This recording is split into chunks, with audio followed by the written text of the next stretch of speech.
G'day and welcome to Craig and Mercy Gym. It's another great day in the Philippines. Today I thought I'd give you my thoughts on my NWOW CS e-bike. After having owned it for 4 and a bit months and 1,260.8 kilometers, I'll cover the good points and the not so good points. Okay, so let's get on with it. I'll start with the not so good points, only because then we can end the video on a high note. Not so good point number 1. If you are tall, I'm near enough makes no difference. 6'7". It is a little awkward to operate as your knees get in the way. So you have to ride it with your legs spread way apart, which is in a way is also a good point because you get good airflow. I'll just leave that out there, okay? Not so good point number 2. The horn button is located in an out-of-the-way spot. Most motorcycles have the horn button near the bottom of the hand grip area on the left. On this bike, it is one level up.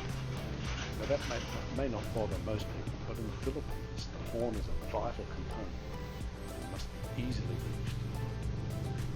The horn is used to warn other motorists that you are coming, saying g'day, tooting as you approach a blind intersection,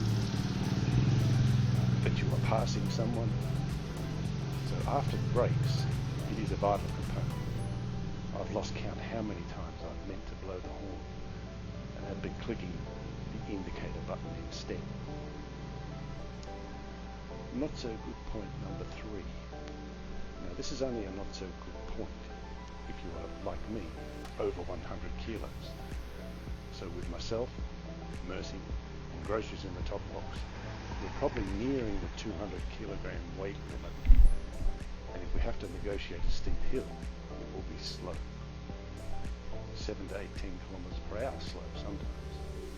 Only once have I had to push with my feet to get it up the last little bit of the hill, and that was exiting the underground car park at Robinson Mall Pala, which is a bastard of an exit. You turn right out of the car park and immediately there is a steep incline about 30 meters away, which flattens off for 20 meters, and then another steep incline of 15 meters, which ends right on the road access. So you have to be traveling fast enough to get up the inclines, but not so fast that you spear out into the cross traffic of the highway. If you are forced to stop halfway up, the easiest thing to do is to turn around, go down to the bottom and try again. This is a well-designed exit driveway like so many here. The bike just doesn't have the low-down torque for steep inclines with the load on board. In the same vein, if you are coming up to a steep hill and you prepare by speeding up to gain a little bit of momentum, normally this works well. Your speed won't drop away too much, but this is the Philippines and something always slows you down. Whether it's a dog running out on the road, someone chucks a U-turn in front of you, they change into your lane and slow down, or they just drive slowly all of a sudden. Boom, all that great momentum you've been building up is sucked straight out of the window. Not so good point number 4. No one can hear you coming up behind you, so you do need quick, easy access to a good point. Not so good point number 3, the horn. People just walk anywhere on the side of it, so if you come up behind them, you will scare the shit out of them because you're like a ninja. This bike makes absolutely no sound. I'm seriously thinking about getting a Bluetooth speaker attached to it with a train or a jet soundtrack playing on it, just so that I stop scaring people. Okay, now on to the good points, what I like about it. Good point number 1, and this is a biggie, especially lately. I don't have to buy petrol, gas, fuel, go juice, call it what you need. Yes, I still have to pay for charging it, but I've done the averages over the last 4 months, and it's about 21 pesos per charge. It usually takes 6 to 8 hours to charge, sometimes more, sometimes less, and I do this a couple of nights a week. Good point number 2.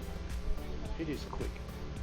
Not quick by motorised bike standards, but it will do 49 kilometres per hour. And around the streets in the Philippines, that is more than enough. I very rarely get over 40 kilometres an hour most of the time. Going from home to the market, I might be lucky to hit 25. Good point number 3. The ride is very comfortable. The suspension, even with my big frame, is pretty good.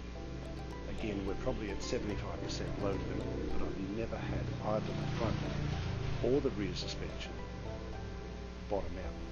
And on Philippine roads, that's saying something. The seat is well padded and it's just the right width for Mercy. For me, Mercy found it a little bit wide, but then she's a small frame for me.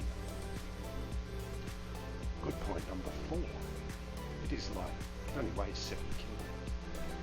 This can also be a not so good point if, like me, you are heavy, as this throws out your centre of gravity while manoeuvring slowly, and I find the bike wants to tip over. But the good point is, if you do drop it, or you have to manhandle it, I refuse to use the term person handle, you can just pick it up at either end and drop it where you want. Anyway, I'm quite pleased with this e-bike, especially given the monumental rises in the prices of fuel recently. Would I recommend it? Yes, with the caveat that you are not tall or heavy. Other than that, I think it is a great little commuter vehicle. We mostly use it around our little town, but we know that we can travel to Zapote, which is 25 kilometres away, and back if we need to.